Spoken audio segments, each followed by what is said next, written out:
Money should be the result, not the reason.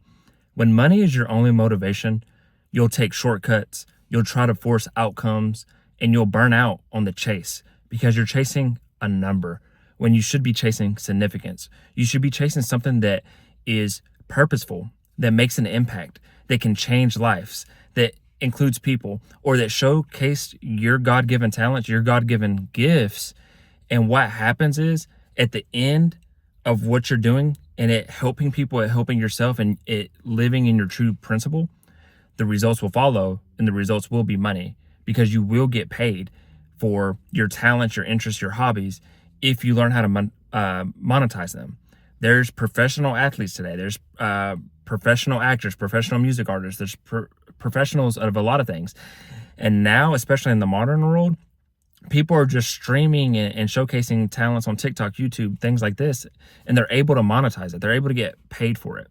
So my encouragement to you is to go seek and do what sets your soul on fire in terms of it gets you uplifted. It makes you feel like you're actually walking in your true calling and purpose, that you're fulfilled on the inside. You're not burned out. Like, yeah, you made $1 million, but you had to work 120 hours a week. You had to miss seeing your family. You had to, sacrifice time at the gym, things like that. No, don't sacrifice for the money. While money is important and it is a part of the reason, it shouldn't be the main reason. Go out and chase your dreams, learn how to reverse engineer it and get paid for it. Or for a lot of us, your dreams and goals will get you paid based on what you want to do. Some people want to own businesses. Some people want to own a coffee shop. Some people want to start a mental health awareness, facility or clinic. They want to do things for autism. They want to do things for dementia. They want to do things or for Alzheimer's and things like that.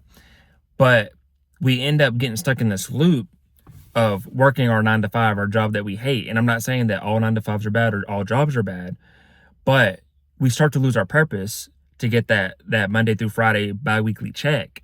And I feel like we forget sometimes that, is that truly our calling, our purpose? Is that the result of what we want to do in life? Or is money and paying our bills so on the forefront of our minds that that's the reason we think we're doing it? And in return, we're slaves in a way. Like, you were paid slaves, but we're working to meet an end. We're not working we're not working because of reasons, because of purposes, because of impact or the change that we want to make, or even technically taking care of our family. Because if you're just paying your bills paycheck to paycheck or living, and getting one vacation a year, maybe if you're lucky, like, is that really putting your family in a great position? I would argue it depends on how you look at it. Yes, because it beats living homeless or being on the streets, and having a meal and having a roof over your head is something to truly be grateful for. But what does your spirit tell you?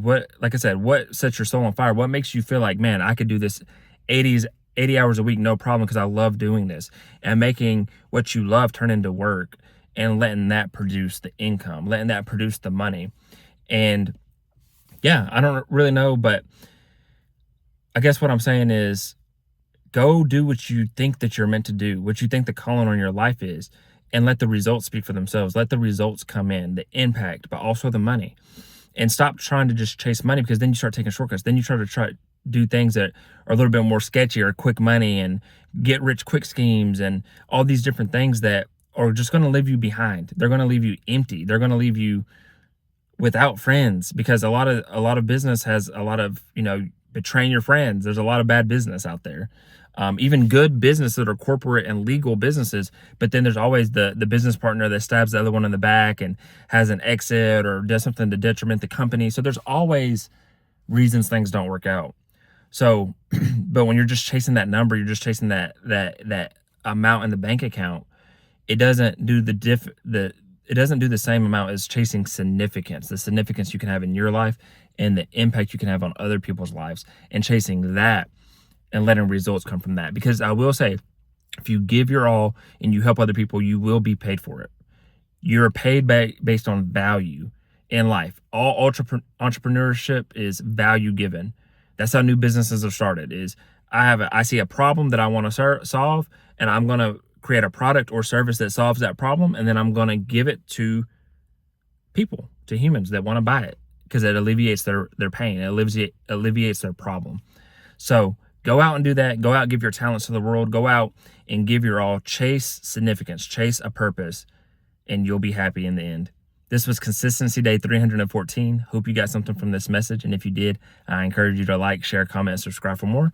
And other than that, I wish you all peace and blessings on the journey.